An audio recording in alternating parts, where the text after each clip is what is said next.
Yes, people, it's your boy TS. Welcome back to another No Filter TS. And in this one, just talking about the whole situation with Chelsea Football Club.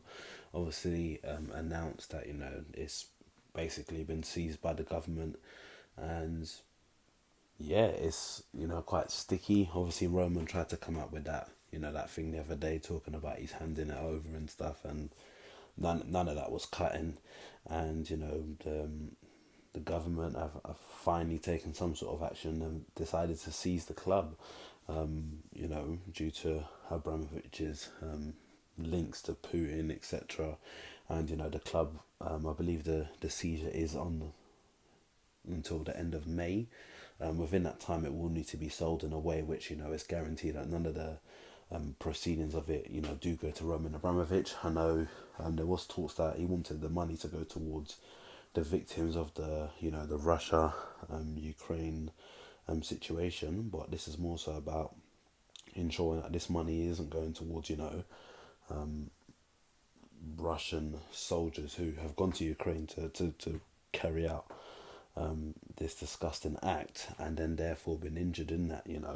This is more so about the people of Ukraine that have had their homes destroyed, have had to flee their homes, have had to flee the country, all this sort of stuff, to get away from it. And this crisis which has gone on, probably lost a lot of friends and families back in the cities and so where they're from. So, in regards to the Chelsea situation, it's not looking quite good.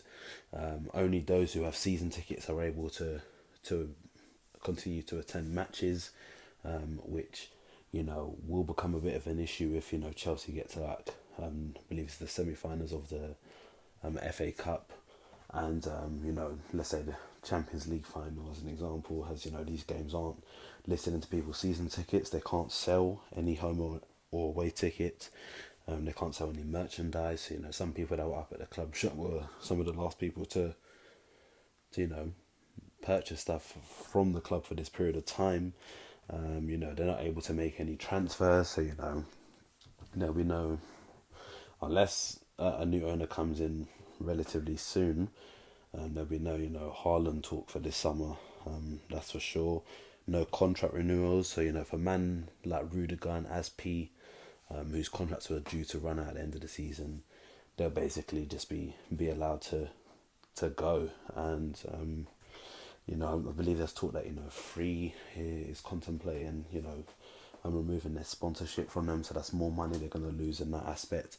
And then also Nike, who's obviously done a shirt deal with Chelsea, so there's a lot of sanctions being put upon them.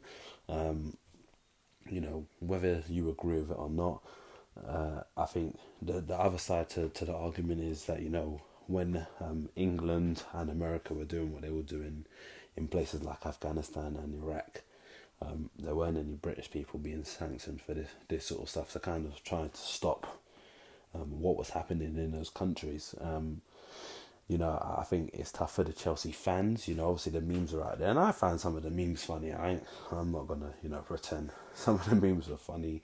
I think it's like the London FC one, the picture of a guy pretending to be Kante, serving up the food, all this sort of stuff. So it'll be an interesting thing now for Chelsea. I think the main thing is that under the Seizure Act and the club having to be sold, I presume that that 3 billion asking price is going to be reduced, because they'll just want a quick sell. The club probably gets sold now for about 1.5 billion, and then it's all about the new owner that comes in. Are they able to input that sort of money, and then kind of input in some funds for the summer transfer window? Again, this is something that the club would want to get done as soon as possible. Because if this drags out into things like July and stuff, then that overall would just affect things like pre-season and preparation for the new season. So it's a tough time for Chelsea Football Club. No matter if you're a player at the club, a staff member, even if you're all the way down to like the academies development, it's kind of uncertain times at this current moment in time, especially those that work in like the club shop and that. But I'm sure this is a situation that will be dealt with as quick as possible, and I'm sure the people working within the organisation will be given as much communication as they they can get at the first possible opportunity. So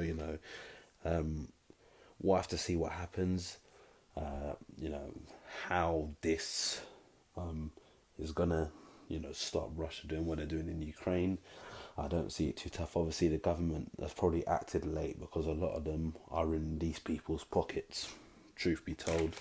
But they're finally taking some sort of action. So I can imagine on next week's Prime Minister's questions, when Keir Starmer puts it to Boris, he'll be proud of himself talking about the sanctions that's been put in place. So yeah, we'll see what happens with this.